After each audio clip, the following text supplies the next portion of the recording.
명절에 하지 말아야 될 명절 잔소리 메뉴판에 대해서 여러분 들어보셨을 거예요. 여러분이 명절에 가서 잔소리를 하면 돈을 내놓고 잔소리를 해야 되는데, 첫 번째, 모의고사 몇 등급 나왔냐? 5만 원. 대학은 어디에 지원할 거냐? 요것도 5만 원. 살 좀 빼야지 인물 살겠다. 10만 원. 너 어렸을 적에는 예뻤는데 요거 10만 원. 애인은 있냐? 연애 좀 해야지. 요것도 10만 원. 졸업 언제 할 생각이냐? 요건 15만 원. 요즘 대학생들이 졸업을 자꾸 미뤄요. 직장 때문에. 취업 준비는 아직도 하고 있냐? 요거 15만 원. 회사 연봉은 얼마냐? 20만 원. 그 회사 계속 다닐 거냐? 요거 20만 원. 나이가 몇인데 슬슬 결혼해야지. 요거 30만 원. 너희 애 가질 때 안 됐냐? 요 50만 원. 그래서 뭐 가져라 말라 이런 얘기를 안 하는 것이 좋다. 이 명절 잔소리 하는 명절 될 때마다 조금씩 이제 달라지더라고요. 달라지는데 이번에도 추석 명절 잔소리 판이 나왔는데 쫓기는 사람에게 어떤 말을 한마디 하면 그 쫓기는 사람한테는 그 작은 말이 그 사람을 더 압박하고 더 힘들게 한다는 거예요. 근데 명절은 그렇게 가족들이 모여가지고 좀 쫓기는 말, 그런 뭐 내가 너에 대해서 잘 몰랐는데 좀 알기 위해서 그런 거다. 그렇게도 하지 말라는 거예요. 명절은 힘주고, 명절은 사랑 나누고, 웃음과 건강을 나누고. 성적에 막 쫓기고 또 결혼의 압박에 쫓기고 돈에 쫓기는 사람한테 모의고사 몇 등급 나왔냐, 결혼 언제 할 거냐, 애는 언제 가질 거냐 하면 더 쫓긴다는 거예요. 내가 기도할게. 걱정하지 마. 다 잘 될 거야. 우리 조카가 최고야. 우리 아들 최고야. 우리 남편이 최고야. 우리 아내가 최고야. 힘을 주고 사랑을 나누는 귀한 명절 되길 축복합니다. 오늘 본문에 쫓기는 사람 다윗과 쫓는 사람 사울에 대한 또한 스토리가 24장과 함께 또 비슷한 패턴으로 전개가 되고 있습니다. 10사람들이 다윗이 하길라 숲에 숨어 있다고 신고를 했어요. 사울이 급하게 또 사람들 정예병 3,000명을 모아서 다윗을 잡기 위하여 급하게 출격을 했는데, 이번 출격에는 군대 군사령관인 아브넬도 같이 그렇게 나왔습니다. 다윗을 추격하다가 피곤하니까 또 잠을 자요. 잠자는 거 보고 다윗이 내가 적진에 들어가겠다. 나와 함께 갈 사람이 없냐 하니까 아비새가 나와서 내가 함께 가겠습니다. 두 사람이 들어가는데 들어가 보니까 다 잠을 자요. 그 가보니까 사울도 잠을 자고 있어요. 옆에 창을 꽂아놓고 잠을 자고 있네요. 옆에서 아비새가 이야기합니다. 명령만 내리세요. 두말 할 것도 없습니다. 하나님께서 당신의 원수를 당신에게 붙였습니다. 단 한 방에 땅에 꽂아버리겠습니다. 옆에 창도 있겠다. 그걸로 꽂아버리겠다는 얘기죠. 다윗이 말합니다. 사울을 죽이면 안 된다. 누구든지 하나님의 기름 부음 받은 자를 치는 자 죄 없다 하겠느냐. 하나님께서 하실 거다. 그가 나이가 들어 늙어 죽든지 아니면 혹 전장에 나가서 그가 죽든지 하나님께서 하실 거다 하면서 우리는 물병과 창만 챙겨서 가자. 그리고 조용히 돌아와요. 그리고 오늘 본문까지인데 그 다음 읽으면 이제 산 꼭대기에 올라가서 아브넬 내 이놈, 너는 왜 너의 주군인 왕을 보호하지 않느냐? 너 왜 잠만 자고 있느냐? 왕의 창과 물병이 어디 있는지 한번 찾아봐라 하고 소리를 칩니다. 그러니까 사울이 그 소리를 듣고 이 내 아들 다윗이 아니냐 하면서 소리를 또 칩니다. 왕이여 왜 저를 쫓아오십니까? 제가 무슨 죄를 지었습니까? 하나님께서 만약에 왕에게 그런 마음을 주시고 왕을 격동해서 나를 쫓아오는 것이라면 내가 당연히 제물이 되고 죽어야 되겠죠. 그러나 사람들이 왕을 격동해서 한다면은 그들은 여호와 앞에서 저주를 받을 것입니다. 예, 이미 딱 점검을 해봤죠. 물병하고 창하고 없는 거. 사울이 말합니다. 내가 범죄했다. 내가 잘못했다. 내 아들아, 나에게로 돌아오라. 네가 내 생명을 귀하게 여겼은즉 내가 다시는 너를 해하지 않을 것이다. 내가 잘못했다. 하나님께서 너에게 복 주실 것이다. 너는 반드시 승리하고 큰 일을 행하게 될 것이다. 이렇게 서로 이제 이야기하고는 다윗은 다윗의 길, 사울은 사울의 길을 떠나갔다는 이야기가 오늘 26장에 나옵니다. 먼저 오늘 본문에 쫓는 자 사울에 대한 말씀이 나옵니다. 오늘 사울이 10사람들의 신고를 받고 다윗을 쫓아가지만 그의 영적인 상태, 내면적인 상태를 보면 그는 쫓아가는 자이지만 그의 마음은 한편으로는 매우 쫓기는 자인 영적인 상태를 보게 됩니다. 이 사람이 매우 쫓겨다닌다 하는 느낌을 지울 수가 없습니다. 불안하고 초조하고요. 매우 피곤하고 목적이 없는 삶 같아요. 평화가 없어 보이는 다윗의 모습입니다. 사람의 말에 의해 가지고 쉽게 오락가락해요. 첫 번째 그의 영적인 특징은 먼저 일관성이 결여되어 있습니다. 다윗이 원수예요. 다윗을 원수로 생각해서 따라왔는데 또 다윗이 뭐 몇 마디 하면은 내가 범죄했다, 내가 잘못했다, 내 아들 다윗아 나에게로 돌아오라 이렇게 이야기하면서 감정의 기복이 매우 심해요. 여러분 조울증이 있는 분들을 경험해 봤는지 모르지만 저는 경험을 해봤거든요. 어른인데 막 울어요 그냥. 그러다가 아무 일 없다는 듯이 일상생활을 해요. 겉으로 보면 다른 일들도 잘해요. 근데 이 기복이 너무 심해요. 이 만약에 그 정신과 선생님들한테 이 사울을 이렇게 갖다 대면 조울증 증상이 좀 있다 이렇게 표현할 수도 있을 것입니다. 그런 진단이 나올 수도 있는 그런 분이에요. 그래서 영적인 상태를 보면은 심리적으로 매우 일관성이 결여되어 있습니다. 두 번째는 하나님의 음성을 전혀 듣지 못하는 그런 상황이에요. 사울은 하나님을 향한 눈과 귀도 다 닫고 있습니다. 다윗을 이렇게 3,000명이나 되는 사람을 모아가지고 쫓아갈 때는 옛날에는 다 하나님께 물어봤어요. 올라갈까요? 가지 말까요?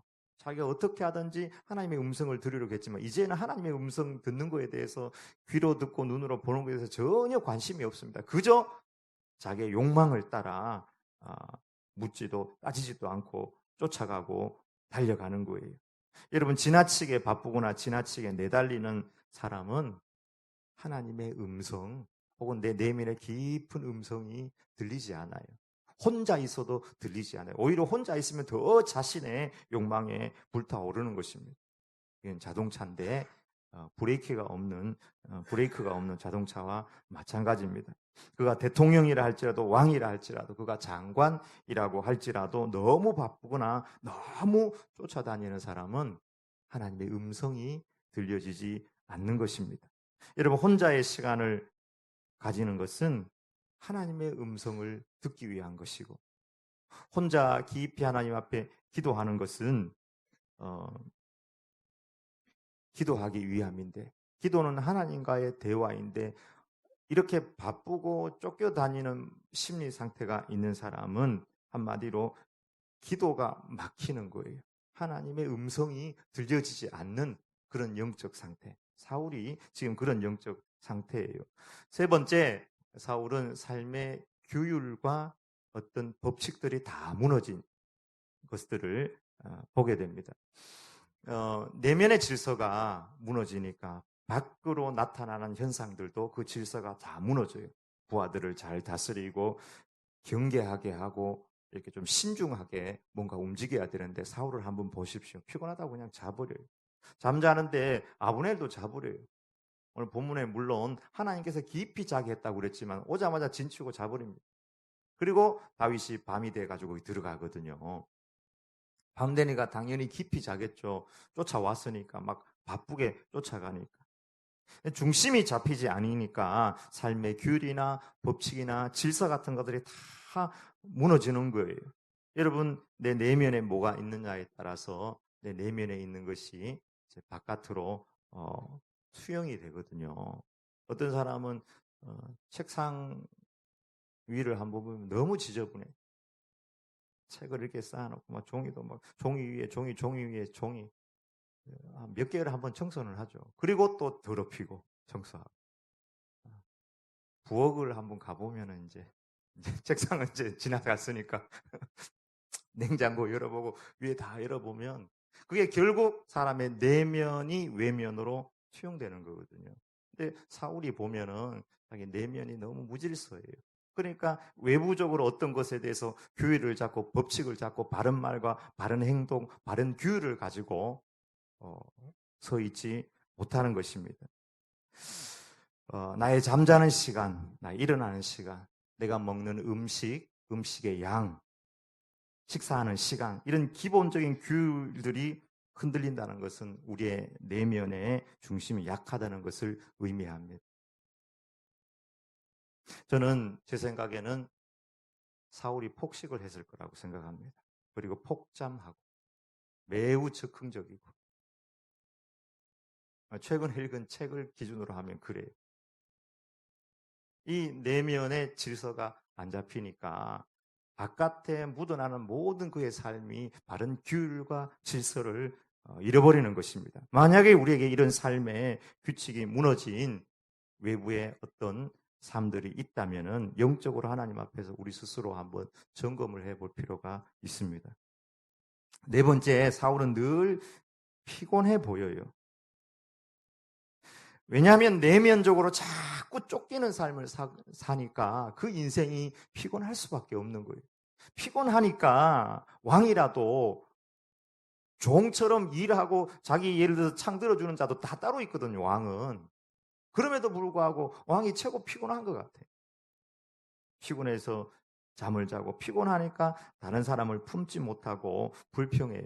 실제로 다윗 때문에 우리가 앞장을 봤지만 신하들을 불평하거든요. 또 다윗을 조금 도와줬다고 노베 제사장들을 다 불평하고 그들을 죽이고 심지어 아들인 요나단에게 같이 창을 집어던져. 왜요? 다윗을 두둔했다고. 근데 피곤하니까 나타나는 증상들이 다윗에게, 이 사울에게 너무 많이 나타나고 있는 것입니다. 그래서 피곤해서 경계하지 않고 잠을 자다가 자기의 그 광야의 생명과 같은 물을 잃어버리고 자기 전쟁에 있어서 자기를 지켜줄 수 있는 무기에 해당하는 창을 잃어버렸다는 사실입니다. 여러분 한번 보세요. 일을 많이 해서 진짜 피곤한 것입니까?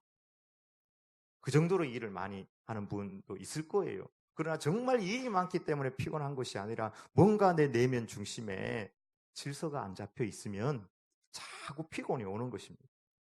같이 일을 해도 그 집 주인은 별로 안 피곤해. 근데 그 집 총수는 너무 피곤해. 주인은 뭔가 중심을 딱 잡고 있거든요. 다섯 번째, 사울은 왜 이렇게 살아야 되는지 하는 삶의 진정한 이유를 발견하지 못하고 있어요. 다르게 이야기하면 인생의 Y를 찾지 못하는 거예요. 내가 왜 왕이 됐지? 나는 왜 지금 다윗을 쫓아가고 있지? 나는 왜 이렇게 살아야 되지 하는 이 소명의식, 목적의식을 정확히 자기 스스로 내놓을 수 없는 거예요. 너 왜 사냐? 아니, 뭐 부모님 나 낳아줬으니까 살지. 왜 학교 다니는데? 몰라. 뭐, 가라니까 가지.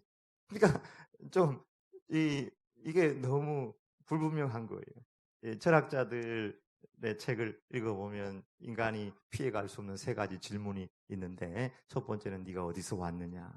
모든 사람이 옛날부터 지금까지 고심하는 거예요. 그리고 두 번째는 우리는 어디로 가느냐. 세 번째는 우리가 어떻게 살 것이냐. 근데 이런 질문들, 정말 근본적인 핵심적인 질문, Y에 대한 질문을 사울은 전혀 하지 않고 그저 욕망을 따라 그냥 내달리고 있는 그런 모습. 이 모습이 현대인의 모습 혹은 우리의 모습이 아닐까. 일관성이 없고 늘 피곤하고 삶의 규율을 잃어버리고 기도가 없고 하나님 사이가 막혀 있고 또 삶의 여유가 목적이 없는 이런 모습 말입니다. 여러분, 실상을 돈을 쫓아가는 사람은 돈에 쫓기는 사람이에요. 여러분, 권력을 쫓아가는 사람은 권력에 쫓기는 사람입니다. 쾌락을 쫓아가는 사람은 쾌락에 쫓겨 살아가는 자들인 것입니다. 쫓아가는 것이 아니라 쫓기고 내몰리는 현대인의 모습이, 이 사울의 모습이 혹은 우리의 모습은 아닌가 살펴보기를 원합니다. 귀하게 얻어낸 휴가를 가지만 그 휴가 가운데 참 쉼이 없고 참 여유가 없고 피곤하고 일관성이 결여되고 왜 휴가를 하는지에 대한 정확한 목적을 모르고 피곤하기만 하고 삶의 규율이나 질서 지어진 것이 전혀 없는, 갖가지 음식을 그렇게 맛있게 먹어도 만족이 없고 먹어도 피곤하고, 많이 먹으면 피곤하죠, 여러분. 많이 먹으면 먹고 피곤하고 뭔가 중심에 질서가 없는 거예요. 성을 쌓아서 그 안에 참 평화를 누릴 것 같아서 이것저것 다 권력의 성, 이제 물질의 성, 모든 성을 쌓아서 그 앞에 들어가 있어도 불안하고 그 안에 있으면 좋을 것 같아도 고독하고 만족하지 않는 그 모습, 사울 같지 않은가 하는 생각을 해봅니다. 이 5가지 특징의 공통점 중에 하나는 그 내면에 구심점이 없다는 거예요. 고든 맥도날드 목사님이 자기도 인생에 큰 실수를 한 적이 있지만 그분의 책, 유명한 책이죠. 내면 세계의 질서와 영적 성장. 그 내면 세계의 질서와 영적 성장, 우리 내면 세계에 정확한 구심점을 가지고 질서 지어져 가지고 나아갈 때 성장할 수 있는데, 이렇게 내면 세계가 어지럽고 혼란한 사람의 가장 대표적인 사람으로 사울을 그런 들고 있는 것입니다. 사울은 왕이지만 욕망의 종이 되고 죄의 종이 되고 권력의 종이 되어서 다윗을 추격하고 쫓아가지만 그 인생이 결국에는 쫓겨다니는 인생밖에, 쫓겨다닌다, 다르게 표현하면 내몰리는 인생을 그가 살아왔다는 것입니다. 사울은 왕이지만 종이었고 권력자였지만 노예였습니다. 그는 권력과 욕망과 질투의 노예로 살다가 결국 비참하게 전장에서 그렇게 죽고 말았습니다. 두 번째, 쫓기는 자 다윗을 만나게 됩니다. 숨을 곳이 없어요.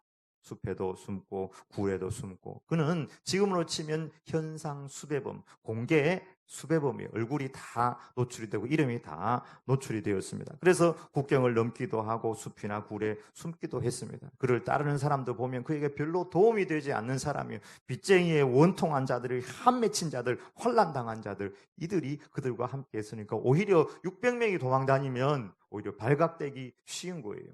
몇 명만 도망 다니면은 숨기 너무 편하잖아요.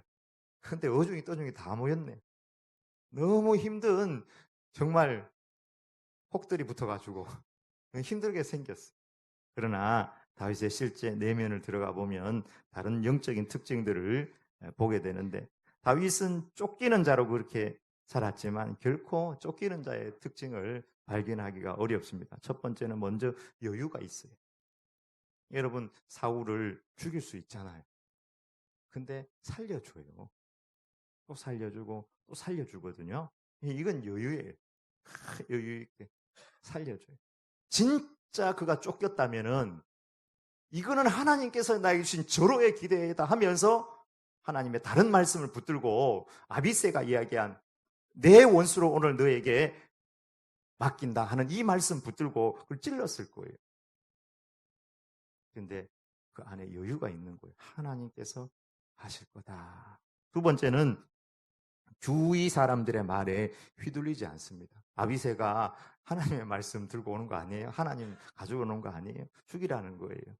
아니, 24장에서는 죽이라 이렇게 얘기했지만 이 26장에서는 나한테 명령만 하라는 거예요. 저 창도 있는데 가서 단 한 방에 찌르고, 다윗은 뭐 저쪽에 계시고 내가 알아서 하겠습니다, 이렇게 했죠. 그럼에도 불구하고 그렇게 하지 말아라, 적극적으로 말려요. 그리고 물과 창만 가지고 돌아가자. 주위 사람들에게 휘둘리지 않았습니다. 세 번째는 주변을 잘 다스렸다. 600명 데리고 또 도망 다니는데 아주 질서 있게 뭔가 하는, 조직적으로 하는 것을 보게 됩니다. 사울이 쫓아왔을 때 전령들을 딱 보내가지고 그 모든 형태를 잘 파악을 해요. 이거 전령 보냈다는 말이 나오거든요. 지금 지는 어떻게 되고 뭐가 어떻게 되고 다 한눈에 파악하고 보고를 받습니다. 또 아비새가 다윗 말에 온전히 순종해요. 거부하지 않습니다. 그리고 600명의 사람들 어디 숨었는지 모르겠어요. 찾을 길이 없어요. 한 3,000명이 그 이스라엘은 그렇게 넓지 않거든요. 근데 찾으려고 마음만 먹으면 찾는데 다윗이 어떻게 꽁꽁 숨겨놨는지 아주 질서정연하게 조직적으로 모든 것을 이렇게 삶의 어떤 규율을 가지고 이렇게 나아가고 있는 것을 보게 됩니다. 네 번째는 매우 담대해요. 여러분, 쫓기는 자는 이렇게 여유를 가지고 담대할 수 없습니다. 허둥대고 도망다니고 뭔가를 잃어버리고 놓쳐버리고. 근데 다윗이 먼저 이야기하거든요. 아비새하고 내려갈 때 아비새가 한번 가봅시다 이렇게 이야기한 것이 아니고 다윗이 내가 적진 안으로 들어가겠다. 나와 함께 갈 사람 누구냐? 하니까 아비새가 제가 가겠습니다. 그래서 두 사람만 딱 들어가거든요. 이런 여유와 담대함, 이건 쫓기는 자의 모습이 아닌 것입니다. 내면이 뭔가 다른 거예요. 다섯 번째는 미래를 바라보는 눈이 있었다고나 할까요? 이렇게 이야기합니다. 사울을 죽이지 말라 이렇게 이야기하면서 뭐 다 아는 이야기지만 하나님께서 하실 건데 그가 늙어서 죽거나, 그죠? 전장에서 죽을지 어떻게 알겠냐 이렇게 이야기해요. 근데 그 말 그대로 그가 전장에 죽거든요. 여유가 있고 뭔가 평안이 없으면 이런 이야기가 나올 수가 없는 것입니다. 그냥 죽여버려야죠. 근데 하나님은 그 말씀 그대로, 그러니까 여러분 미래를 바라볼 수 있는 눈도 여유가 없으면 그게 잘 안 보여요. 여유가 없는데 여러분 내일 모레 뭐가 어떻게 예측이 되겠습니까? 근데 다윗은 그런 여유들이 있었다. 여유 있고 규모 있는 모습. 정말 누가 쫓는 자이고 쫓기는 자인지 그 영적인 상태만 꺼내놓고 보면은 전혀 헷갈리는 이런 모습을 오늘 26장을 통해서 보게 됩니다. 여러분, 그렇다면 다윗과 사울의 결정적인 차이는 뭘까요? 가장 결정적인 차이가 있는데 그것은 중심입니다. 그 중심에 뭐가 있느냐에 따라서, 환경이 아니라 그 중심에 뭐가 있느냐에 따라서 확실히 달라지는데, 그가 왕이냐 현상 수배범이냐, 뭐 개척교회를 하느냐, 뭐 10만 명 교회 다니면 하느냐, 뭐 이런 것이 중요한 거 아니에요. 내가 월세방에 사냐, 내가 대그룹 회장이냐, 이런 것이 중요한 것이 아니고 너의 중심에 진짜 뭐가 있느냐에 따라서 쫓기는 자로 살아가거나 혹은 평안한 다윗의 이런 영적인 질서 지어진 어떤 내면을 가지고 살아가느냐 하는 것이 결정되는 것입니다. 여러분, 다윗의 중심에는 뭐가 있었습니까? 여호와 하나님께서 그의 중심에 꼭 있었던 것입니다. 여러분, 우리 중심에 진정으로 주님이 계신다면 우리는 하나님의 자녀이고 어떤 상황 환경 가운데서도 흔들리지 아니하고 그 중심을 잡고 우리는 다윗 같은 승리하는 삶을 살 수 있는 것입니다. 영접하는 자, 곧 그 이름을 믿는 자들에게는 하나님의 자녀가 되는 권세를 주셨으니 이는 혈통으로나 육정으로나 사람의 뜻으로 나지 아니하고 오직 하나님께로부터 난 자들이니라. 여러분, 이렇게 주님께서 우리 중심의 정중앙에 바르게 세워져 있는 자, 주님이 우리의 가운데 계신다면은 진정한 순종이 있고, 주님이 우리 가운데 계신다면 진실함, 신앙의 진실함을 가지고 주님을 따라가는 줄 믿습니다. 진실한 신앙, 바른 믿음. 다른 사람 보고 안 보고 간에 하나님 앞에서 진실한 믿음과 신앙을 가지는 거예요. 내 중심에 주님 계시니까 환경을 뛰어넘어요. 여러분 욥을 한번 보십시오. 그 시대에 누가 하나님을 믿은지 모릅니다. 근데 욥이 자식이 10명이 있거든요. 생일 파티하고 난 다음에 1장에 바로 나오잖아요. 생일 파티 끝나면 욥이 뭐 했습니까? 자녀들 불러가지고 다 번제를 하나님 앞에 드렸습니다. 왜요? 이 파티하면서 혹 마음으로 하나님을 향하여 범죄하였을까 하여 하나님 앞에 번제를 드리는 거예요. 번제. 그 성경은 욥의 범사가 이러했다. 그렇게 기록하고 있습니다. 여러분 요셉은 어떻습니까? 진실하시나? 애굽에 다 아무도 하나님 믿는 사람 없어요. 근데 그 중심에 하나님이 계시니까 사람도 없고 보디발도 없고 보디발의 아내가 유혹을 해도 그가 하나님 앞에 진실한 믿음을 가지고 살아가니까 내가 어떻게 하나님 앞에서 범죄하리? 옛날 개혁판 성경에는 내가 하나님 앞에서 어찌 득죄하리요 죄를 얻으리요 하면서 자기 옷을 벗어가지고 집어 던져버리고 도망갔다니까요. 죄가 두려워서 하나님이 나를 보고 계시니까. 여러분 아브라함도 마찬가지. 아브라함 생각하면 정말 신실한 믿음의 소유자라는 것을 그냥 바위처럼 느껴져요. 신실한 믿음의 소유자. 그 중심에 주님이 계시기 때문에. 근데 사울은 그런 게 느껴지지 않아요, 전혀. 이게 가장 결정적인 차이예요. 너의 중심에 정말 주님께서 계시느냐. 신실하게 진실하게 거룩하게 살게 하소서. 신실하게 진실하게 거룩하게 살게 하소서. 하나님 나의 마음 만져주소서. 하나님 나의 영혼 새롭게 하소서. 아멘. 어쩌면 주님을 믿으면서 내가 불평하고 불신하고 교만하고 우상숭배가 내 마음속에 있다면 이것은 내가 쫓기는 환경에 있느냐, 어떤 사람이 나를 따라오느냐, 그런 문제가 아니고, 정말 내 중심에 뭐가 있느냐, 이것을 점검해야 될 문제가 아닌가 생각합니다. 정말 내 중심에 무엇이 과부자를 틀고 있느냐. 욥도 그렇고, 요셉도 그렇고, 아브라함도 그렇고, 다윗도 그렇고, 환경이 문제가 아니더라는 거예요. 내 중심에 주님을 향한 신실한, 그리고 그 중심에 주님을 모시고 있느냐 하는 것입니다.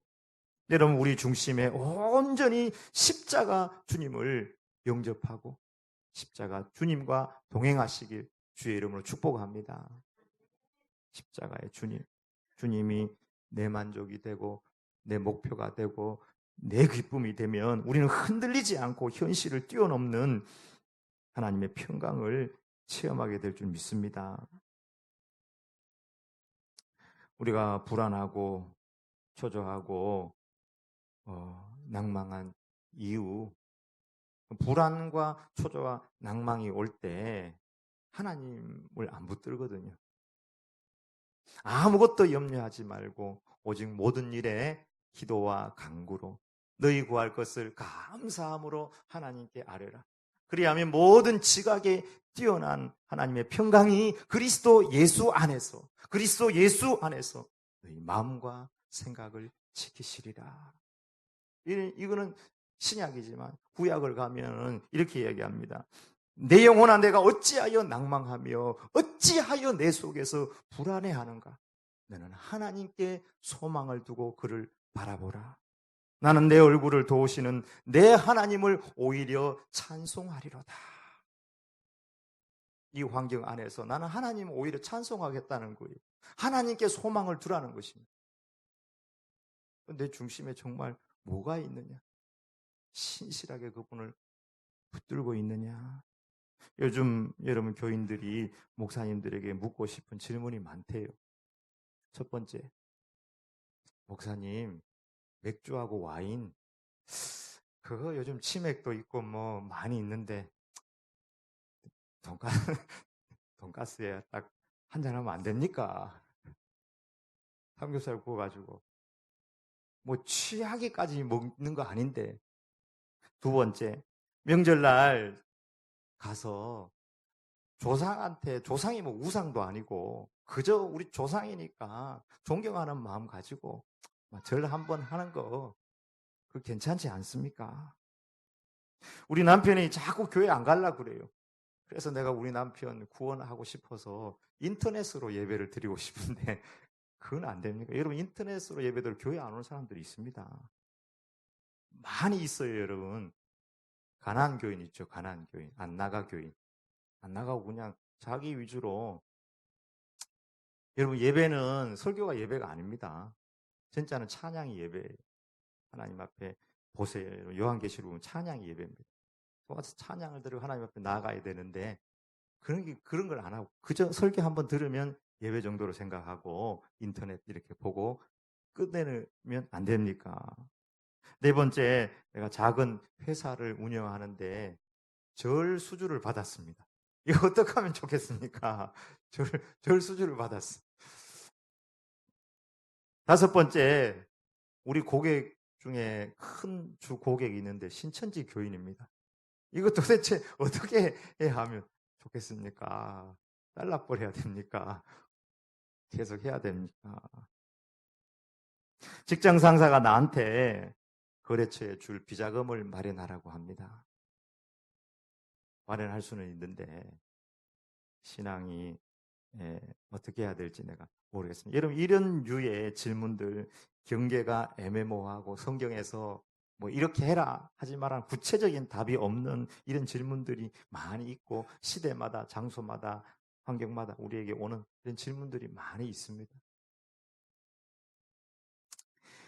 그럴 때 어떻게 하면 우리가 의연하게 대처하고 정답을 찾고 하나님 앞에 바르게 반응할 수 있을까? 여러분, 제가 여러분에게 드리는 정답의 핵심은 이것입니다.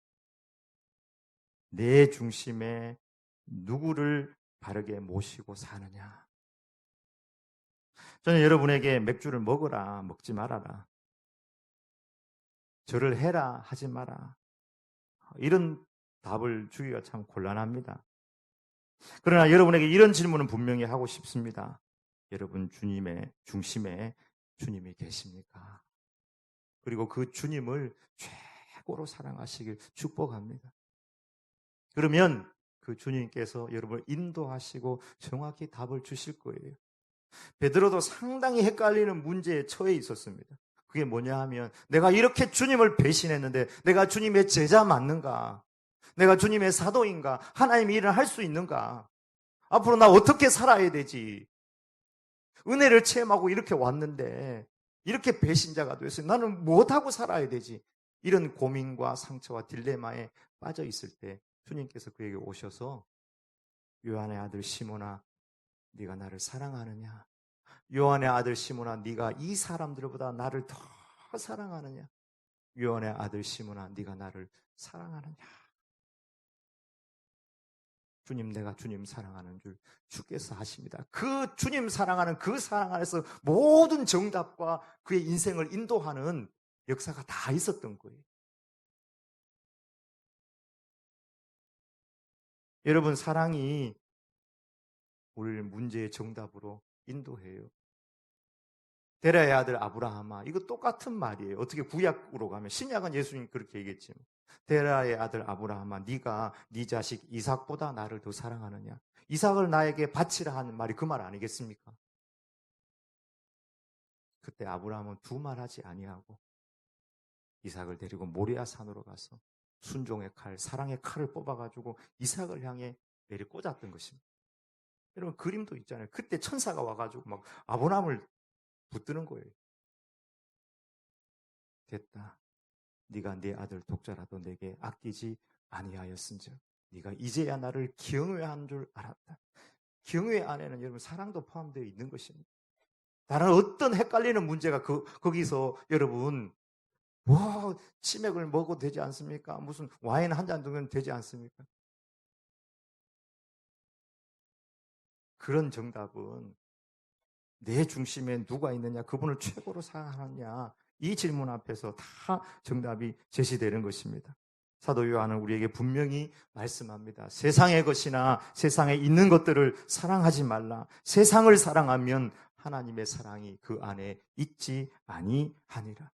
주님 단호하게 우리에게 말합니다. 세상의 것을 사랑하지 말아라. 여러분, 세상을 쫓아가면 세상에 쫓기게 됩니다. 권력을 쫓아가면 결국 권력에 미움받게 되어 있습니다. 쾌락을 쫓아가 쾌락을 즐기면 쾌락이 나중에 우리에게 고통을 주게 되어 있는 것입니다. 그러나 주님은 나를 따라오려거든 십자가 지고 너 자신을 부인하고 나를 따라와라. 이것이 생명의 길이고 구원의 길이다. 그렇게 말하였습니다. 사도 바울은 고린도전서에서 보면은 이렇게 얘기해요. 열심히 복음 전하였거든요. 그럼에도 불구하고 내가 내 몸을 내가 복종케 함은 내가 남에게 전파한 후에 내가 버림을 당할까 두려워함이로다. 전도하고 선교하고 헌신 다 했는데, 다른 사람에게는 복음 전하였는데 자기 중심에 주님을 바르게 모시고 그 십자가의 길을 바르게 가지 않을 때 자기가 아무리 전도자로 산다 할지라도 내가 버림받을까 하는 이 두려움을 가지고 하나님 앞에 살았다는 거예요. 그렇게 얘기한다면 결국 신앙이라는 것은 나 자신과의 싸움이다 하는 것입니다. 이 사람의 문제, 저 사람의 문제, 환경의 문제도 아니에요. 너의 중심에 정말 주님께서 정중앙에 있고 그분을 신실하게 믿고 그분을 사랑하면서 살아가고 있느냐. 이 부분이 무너져 버리니까 사울은 기도도 막히고 여유도 없고 쫓아가는 왕임에도 불구하고 늘 쫓겨다니고 피곤하고 힘들고 미래가 안 보이는 거예요. 미래가 안 보인다니까. 자기가 왕으로서 이렇게 했을 때 자기 명성에 치명적인 손해가 온다는 이런 것도 안 보이는 거예요. 그러니까 노베 제사장들 다 죽여버리죠.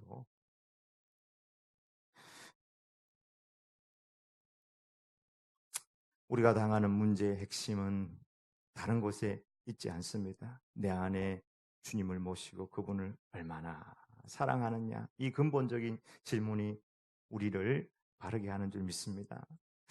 혹 여러분 안에 초조나 불안이나 허무나 쫓겨다님이 있습니까?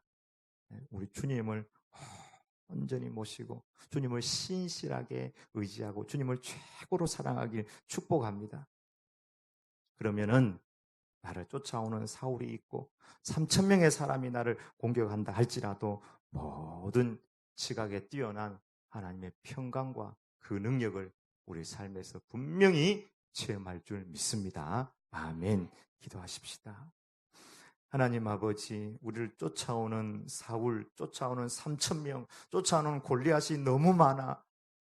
주님, 우리는 광야 같은 인생에서 잠을 자고 일어나지만 여유가 없고 미래가 보이지 않고 피곤한 인생을 살아가는데 마치 하나님 아버지 외부의 모습이 다윗과도 같습니다. 그러나 다윗은 그 중심에 주님이 계셨기에 오히려 여유가 있고 미래를 바라보고 하나님 말씀에 순종하는 축복의 삶, 규모 있는 삶을 살았던 것을 보게 됩니다. 주님, 외부의 문제, 사람의 문제도 아니고 내 안에 계신 주님, 우리 중심에 주님을 온전히 모시고 주님을 더 신뢰하고 주님을 더 사랑하는 삶을 살아갈 수 있도록 인도하여 주시옵소서.